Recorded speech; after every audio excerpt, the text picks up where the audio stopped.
My cheating boyfriend slept with my sister and ruined my life, so I fell in love with his best friend. My boyfriend and I dated for 3 years and everything seemed right about him to a young and naive teen like me at the time. I was 18, falling for a man in his late 20s who love-bombed me and said I love you on the second date. Considering this was my first relationship, and I was not used to receiving attention from guys, I did not know what was or wasn't a healthy boundary, and failed to put a stop to it early. I felt myself fall very hard for him, and I was convinced he was the man I was going to marry. We started dating after 3 dates. We had known each other for just 2 weeks. I said I love you within the first week of the relationship. I moved out of my parents' house into his just a month after I started seeing him. We moved way too fast for anything to ever work out between us, but up until I moved in there was nothing glaring in my face about it all being too much too soon. I quickly found out that moving in with him was the worst mistake of my life. He ended up asking for rent money despite promising he wouldn't do so previously, and that led to me having to work full-time while being in college instead of part-time. He also became extremely controlling, seemingly overnight. Things like him snooping through my phone while I slept were regular. Male friends were off the table, which would not have been a problem if he didn't have any female friends himself. I could not go out to clubs with my girlfriends.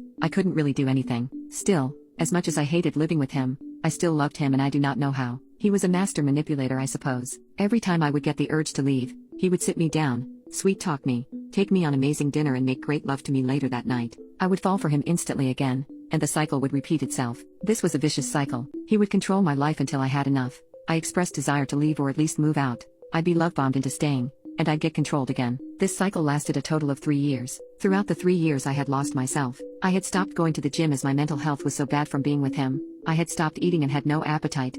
I was always tired and now working 50 hours a week as he had forced me to pay majority of the bills and rent, and of course my school grades suffered so much I was barely scraping by. I had even cut contact with my parents as he had convinced me that they were no good for me and that they were trying to keep us apart. I was 22 at this point and coasting through life, expecting to be treated like garbage every day. I was never hit, but I was certainly emotionally and verbally abused and manipulated. The moment I finally left him was the most painful moment of my life. I thought I had checked out of the relationship. There was no way he could hurt me without laying hands on me, I thought. He could cheat, do whatever. I did not care. That was my thought process at the time. This thought process was proven incorrect, however, when I came home one day after a 12-hour shift to the sound of a woman upstairs groaning. I suspected that he had an affair going on actually. I had checked his phone while he was asleep a few weeks ago and found a few bookings made on different hotel sites. There were other signs of him having an affair too. The usual signs of him being protective of his phone, using apps that were later deleted, things like that. We actually had a fight about it, a fight where I brought up how he was booking hotel rooms and being secretive of his phone. He ended up gaslighting and guilt-tripping me into giving him an apology,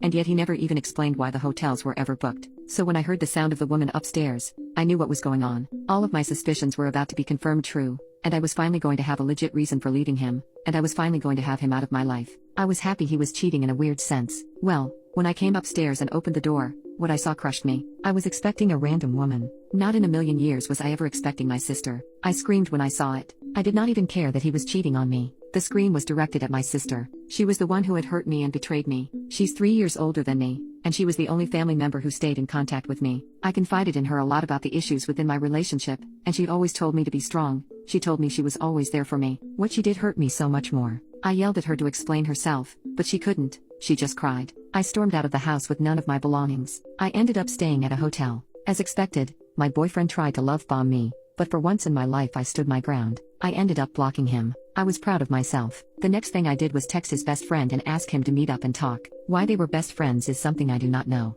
I had met him a good few times, and he is the complete opposite of my ex-boyfriend. He is calm, he seems loving, is 6 years younger than my ex, and he had a girlfriend of his own who cheated on him and left him. I suppose my boyfriend never gave him details of our relationship. I know it was a dumb thing to text him and meet up with him, but I did anyway. He seemed very confused as to why I wanted to meet up with him when we met. I went on to explain everything about my relationship with my boyfriend, and he was flabbergasted. He clearly had no idea about anything that was going on and told me he was so sorry, and blamed himself for never seeing the signs himself. He told me to reach out if I wanted to talk again, and so I did. I texted him again a few weeks later, after I had settled into my friend's place who kindly allowed me to stay at hers until I found a place of my own. We met up again and we talked. We had a very good time. I used him to heal. He was one of the few people who truly understood me. He told me he cut contact with my ex as he does not want to associate with someone who is capable of treating their partner like that. That action of his showed me a lot about the type of man he is. I'm slowly falling in love with him and I don't know what to do. I want to ask him on a date, but I really don't know how to.